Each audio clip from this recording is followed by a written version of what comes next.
Safe exit নিয়ে মুখ খুললেন ডক্টর আসিফ নজরুল।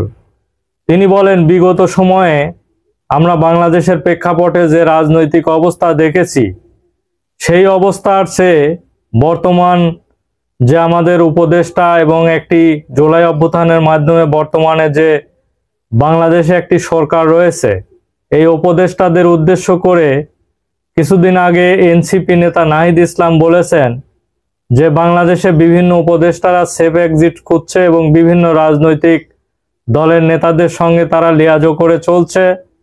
এইসব নেতাদের আসলে ছাড় দেওয়া হবে না। এবং অন্যদিকে সার্জিস আলমও এই কথা বলেছিলেন যে এই উপদেষ্টা কিছু উপদেষ্টা রয়েছে, তাদের মৃত্যু ছাড়া কোনো সেফ এক্সিট নেই। তারই পরিপ্রেক্ষিতে সাংবাদিকরা একটি প্রশ্ন করেছেন ডক্টর আসিফ নজরুলকে যে আপনারা কি কোনো সেফ এক্সিট খুঁজছেন কিনা। তার জবাবে তিনি বলেন, বাংলাদেশের প্রেক্ষাপটে বাংলাদেশের বিভিন্ন ব্যাংক লুট এবং বিচার বহির্ভূত হত্যাকাণ্ড এবং যে বিরাজনীতিকরণ হয়েছে, সেই দিক থেকে বর্তমানে বাংলাদেশের যে পরিস্থিতি, এই পরিস্থিতি অনেক ভালো অবস্থানে রয়েছে। অতএব ডক্টর আসিফ নজরুল স্পষ্টভাবে বলেন, আমি দৃঢ়ভাবে বলতে পারি যে বাংলাদেশের উপদেষ্টারা এমন কোনো কাজ করেনি যে তারা সেফ এক্সিট খুঁজে বিদেশে চলে যাবে। অন্যদিকে আজকে সাংবাদিকদের আরেকটি প্রশ্ন করেন আরেক উপদেষ্টা, তিনি আমাদের স্বরাষ্ট্র উপদেষ্টা জাহাঙ্গীর আলম চৌধুরী। তাকে প্রশ্ন করা হয় যে আপনি কি কোনো সেফ এক্সিট খুঁজছেন কিনা। তার জবাবে জাহাঙ্গীর আলম চৌধুরী বলেন যে আমাদের ছেলে মেয়ে প্রত্যেকেই লেখাপড়া করে বাংলাদেশে এবং তারা বাংলাদেশে অবস্থান করছে। অতএব আমাদের বিদেশে কেউ থাকে না, এই কারণে আমাদের বিদেশে চলে যাওয়ার জন্য আমাদের কোনো সেফ এক্সিটের প্রয়োজন নেই। এবং তিনি তার সঙ্গে সঙ্গে বলেন, আগামী জাতীয় সংসদ নির্বাচন নিরপেক্ষ করার জন্য বিভিন্ন পদক্ষেপের কথা তিনি উল্লেখ করেন।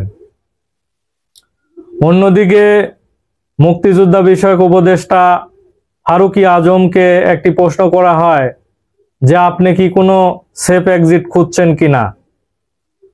সেই প্রশ্নের জবাবে তিনি বলেন যে আমি একজন মুক্তিযোদ্ধা, অতএব মুক্তিযুদ্ধ এই দেশের জন্য মুক্তিযুদ্ধ করেছি, অতএব আমার বিদেশে কেউ নেই, এই দেশেই থাকবো আমি, আমার কোনো সেফ এক্সিটের প্রয়োজন নেই বলে তিনি উল্লেখ করেছেন।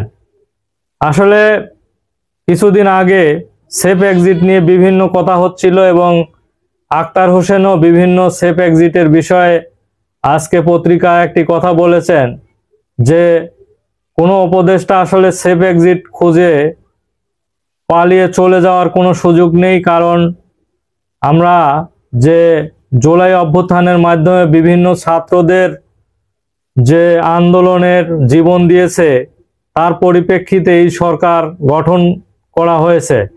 অতএব এই সরকার প্রত্যেকটি তারা দায়িত্ব পালন পুঙ্খানুপুঙ্খভাবে দায়িত্ব পালন করবে এবং পালন করে একটি অবাধ সুষ্ঠু নির্বাচন দিয়ে তারপরে চলে যাবে। তাছাড়া এই উপদেষ্টাদের কোনো সেফ এক্সিট নেই বলেও তিনি উল্লেখ করেছেন।